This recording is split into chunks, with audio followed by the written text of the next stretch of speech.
top stories this evening, sponsored by Courts Bringing Value Home. Procurement system will be revamped under APNU-led government amid instances of corruption. MAHIPAUL. Election fraud trial delays a travesty as new election cycle loom. AG. Turkeyyen man dies after shooting indiscriminately. Police still mum on investigations. And policeman sentenced to 25 years for fatal 2021 shooting of businessman. HGP Nightly News begins now.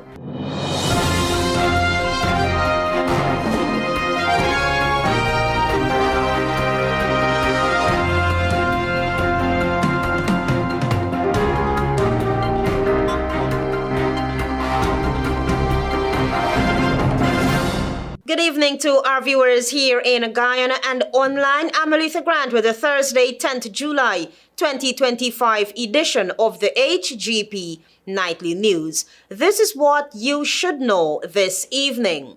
Given instances of corruption reported in the procurement system to the extent of persons being afforded contracts without any prior experience, Ganesh MAHIPAUL, Vice Presidential candidate for a Partnership for National Unity, said small contractors will be retained based on their performances and competence. Antonio Day filed that report. To the small contractors, you have nothing to fear with Aubrey Norton. You will be allowed to continue to work, but you will have to do proper work. That was Vice Presidential candidate Ganesh MAHIPAUL during a Partnership for National Unity campaign launch over the weekend at the Square of the Revolution. MAHIPAUL, who served as Shadow Minister for Local Government and Regional Development at the parliamentary level, spoke to the high level of corruption in the procurement system. He said on an APNU-led government, a different approach will be taken. And you will have to be administered by competent engineers. And all them slapdash work, you see, it will never happen. MAHIPAUL on numerous occasions have been critical of the Ali-led government's awarding of contracts to inexperienced contractors. As a result of such actions by the government, several infrastructural projects like the Bellevue Pump Station along the west bank of the Marara, to date, is yet to be completed. A new contracting company, Geico Engineering, has since been handed the project after its initial contractor, Michael Rodriguez of Tupui Inc., failed to complete the $868 million project. Tupui Inc. has also received an advance for the project. Under an APNU-led government, the party's vice presidential candidate said there will be intense scrutiny to promote accountability and transparency in Guyana's procurement system. Under the APNU, we will not have pass a bribe here, pass a bribe there. Nothing of the sort. I am Antonio Day reporting for the HGP Nightly News. Attorney General and Minister of Legal Affairs Anil Nandlal is sounding the alarm over the slow progress of the 2020 election fraud trial, calling it a travesty as another election looms and only 6 of 73 prosecution witnesses have so far testified. Tiana Cole is on that story. Only 6 out of 73 prosecution witnesses have completed their testimonies in the ongoing 2020 election fraud trial. As a result, Attorney General and Minister of Legal Affairs Anil Nandlal said the case will not be concluded before Guyanese return to the polls on September 1, 2025. He described the situation as, quote-unquote, a travesty from every conceivable perspective. It is not because the prosecution was not ready. The prosecution discharged its obligation with reasonable competence, if I may say so, based upon everything that is available in the public domain, and diligence. He stressed that anyone closely following the trial would have seen where the delays originated. However, the trials will continue, and we will see where they end up. The trial, which has encountered multiple setbacks since it began, was restarted in February 2025 by Acting Chief Magistrate Faith McGusty at the Georgetown Magistrates Court. The 6 witnesses who have already testified were subjected to intense cross-examinations by defense attorneys. This case centers on several former GCOM officials and political operatives who stand accused of conspiring to allegedly rig the 2020 general elections. They are collectively facing 19 charges linked to alleged acts of electoral fraud. Tiana Cole reporting for the HGP Nightly News. It would appear that the police is still ironing out the issues surrounding the death of a 23-year-old Sapphire man who went berserk and opened fire using his father's gun. Travis Chase reports. 23-year-old Joshua Taylor died Thursday morning after a confrontation with police who were called to his Turkeyene home where he was shooting indiscriminately.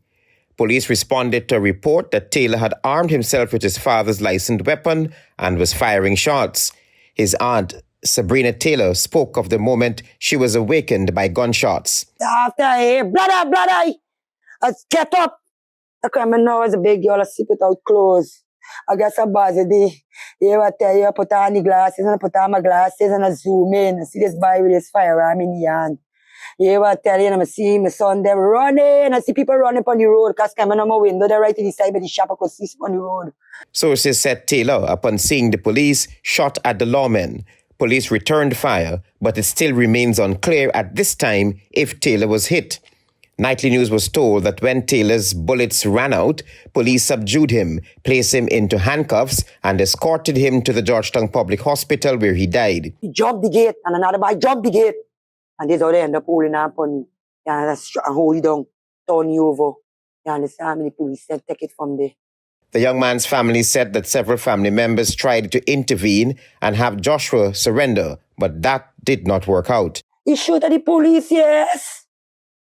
Yeah, now the phantom come, the death squad come, and the police them come. So the police them carne this whole place and all the police them guns pointing by me place and point at the boy pointing the gun by me, for me too. So it's no way, like I said to me, a sandwich maker, the police them open shots for me. Everything I done with inside it. And I just got a plyboard wall who just bury me. And shots. It is still not known what triggered the incident, but reporters were told that it might have been a verbal confrontation earlier on between Joshua Taylor and his relatives. And then after 4 police, they strap you up and they take in a shiny van. You see, they take in a shiny van.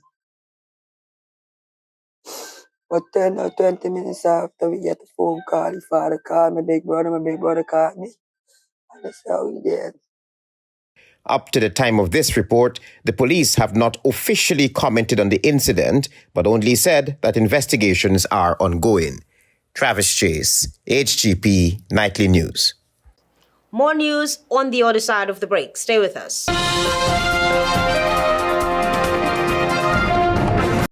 Thanks for staying with us. You're watching the HGP Nightly News. A police constable has been sentenced to 25 years in prison for the fatal shooting of Essequibo businessman Orrin Boston during a controversial 2021 anti-crime operation. Tiana Cole has the details.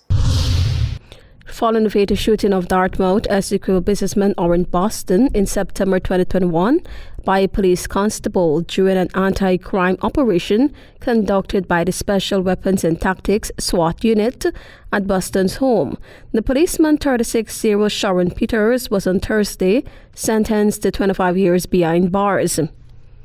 Peters, a police constable from Central Amelia's Ward, Linden, was convicted of the lesser offense of manslaughter and sentenced by Justice Sandel Kison. Throughout the trial, State Prosecutor Lateef Elliott called approximately 25 witnesses. On June 25, the jury returned a unanimous guilty verdict. During the proceedings, the court heard that the operation carried out by 12 heavily armed SWAT officers targeted 2 houses within the same compound. However, it was executed without a search warrant, arrest warrant, or any lawful authority. Justice Keeson emphasized that the SWAT unit, comprising officers specially trained for high-risk interventions, failed in their duty to act with caution, restraint, and professionalism.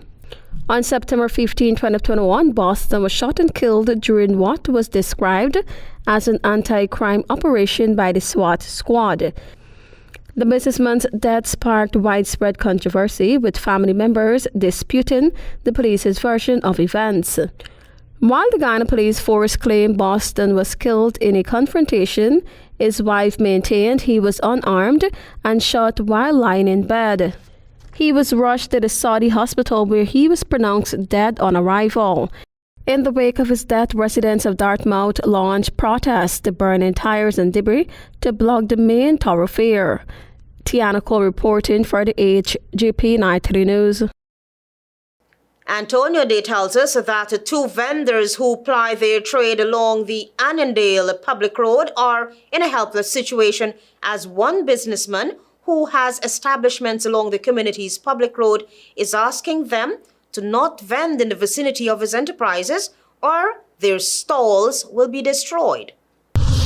For months, German Knights and his significant other, Elaine McCrae, has been back and forth in seeking assistance to find a convenient location to vend along the Annandale Market Road. The clothes vendors said for over 20 years, they have been plying their trade along the Annandale thoroughfare. But one businessman, Mr. Outar, they claimed, has been making life difficult for the family. If you tell me I could go in the car, I could understand. You tell me that well, you get two, you can give you one more chance. It's either you break down your stand, or I get the police or the NDC for break down your stand. The frustrated vendor said although he tried to make amends with the businessman, he has made matters worse. Every day I go out on the road, this man by the name of Outar and he work with them, keep breaking down my stand piece by piece every single day. According to Knights, the acting chairman of the MAHIPAUL, La Reconnaissance Neighborhood Democratic Council, Mr. Harry Tilku, had no issue with them plying their trade along the Annandale public road. Elaine McCrae told 90 News that the acting NDC chairman assured that the situation will be amicably settled. The frustrated woman said to date herself and husband are unsure of what their next recourse would be. Where we now have to go into our pocket to buy material to build back this stall over the road. The vendors noted that they are in a possession of receipts as proof of purchase of wood to rebuild their broken stalls. Despite being told that the matter falls under the purview of the Public Works Ministry, McCrae said there has been no assistance from any of the relevant authorities. I have a record where this man is claiming that you give him permission to build on the road and break the stall down. He was like, no, not me.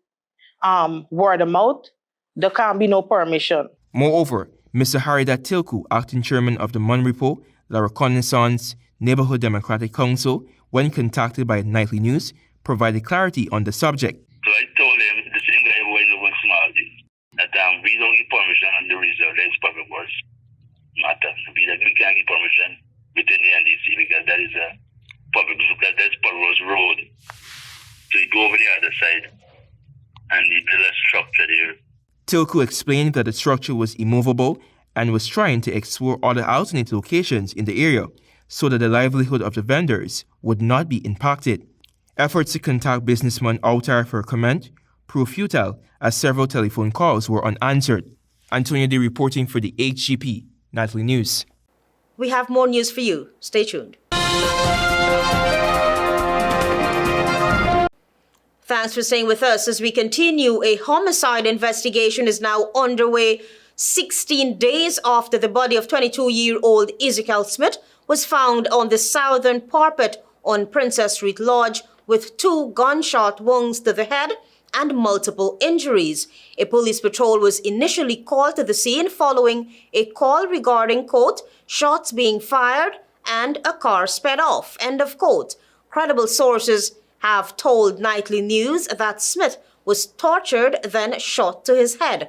The source said that so far, Smith's murder is drug-related. Smith, who worked at the Cheddi Jagan International Airport as a ramp attendant, went missing from his home and job. His family only learned of his killing after they were contacted by a representative of a funeral home. The police since the discovery of the body have remained silent.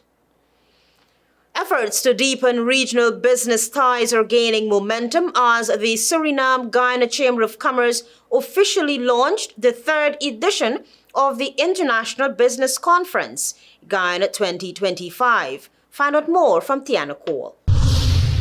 The Suriname-Guyana Chamber of Commerce, SGCC, on Wednesday launched the third edition of the International Business Conference, IBC, Guyana 2025, under the theme, quote-unquote, Bridging Businesses for Regional Prosperity. It will bring together business leaders, investors, and policymakers, not just from the two countries, but from across the region and the world. Guyana is going through big changes, and Suriname is also moving towards economic transformation. That is why this conference is so timely. Her Excellency Lizelle Blankendal, Ambassador of Suriname to Guyana, in her opening remarks, emphasized the importance of the conference in fostering stronger regional economic cooperation. She highlighted that IBC reflects a deepening partnership between Suriname and Guyana, working collaboratively to expand global opportunities and build diverse, resilient economies, from oil and gas to agriculture, tourism, renewable energy, and infrastructure. Meanwhile, Dr. Vishnu Darga, chair of the SGCC, reflected on the Chamber's early days and how its regional influence continues to grow. We've now exceeded 100 members. We have about 40% from Guyana, 40% from Suriname, about 10% regional, and about 10% international. And our goal is to ensure that we continue to connect businesses. Dr. Darga noted that the IBC has grown from a modest concept into a vibrant business ecosystem, driving real change across the region. Also speaking at the launch was Pridipal Singh Jr., Managing Director of Guyana Port, Inc., who described the IBC as a space energized by practical insights and a strong spirit of collaboration. He shared that past engagement with the event influenced their decision to return this year. We see it as more than just a chamber. It's a bridge between vision and execution, and a network that we're proud to be a part of.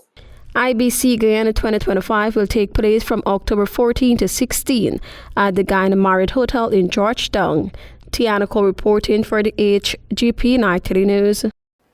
Stay tuned for regional news.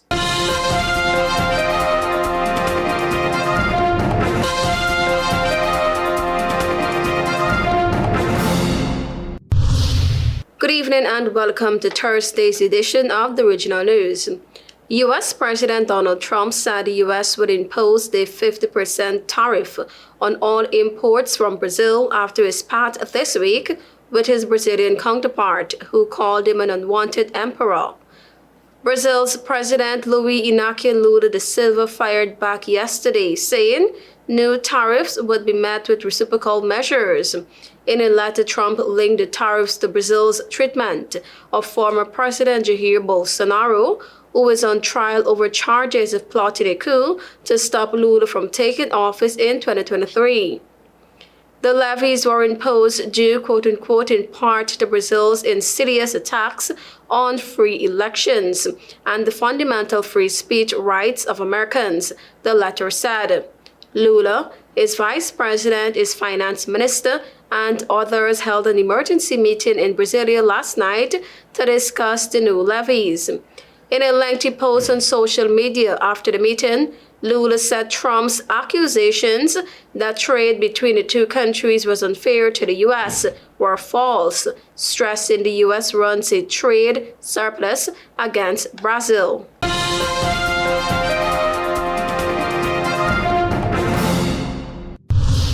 Attorney-at-law and director of the Tobago Business Chamber, Martin George, was granted $150,000 bail on Wednesday after being charged with 2 counts of sexual offenses.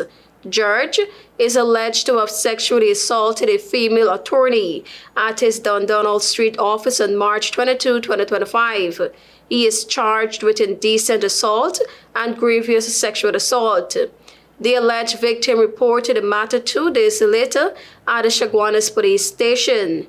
George appeared before Master of the High Court in Indira Chambers, who who ordered him to stay at least 500 meters from the alleged victim. George is expected to reappear in court on October 7, 2025.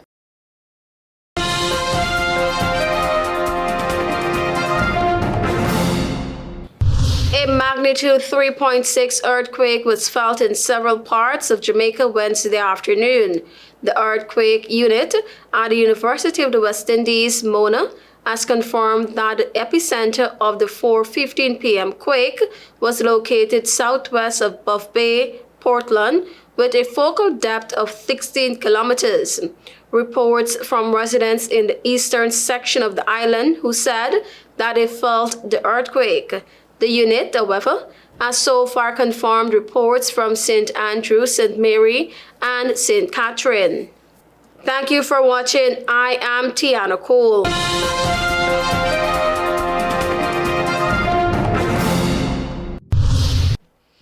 Procurement system will be revamped under APNU-led government amid instances of corruption. MAHIPAUL.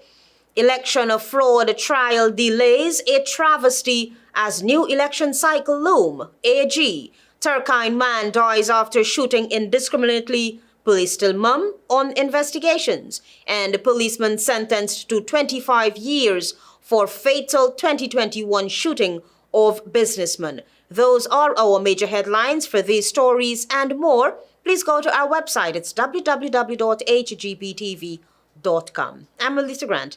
Thanks for watching.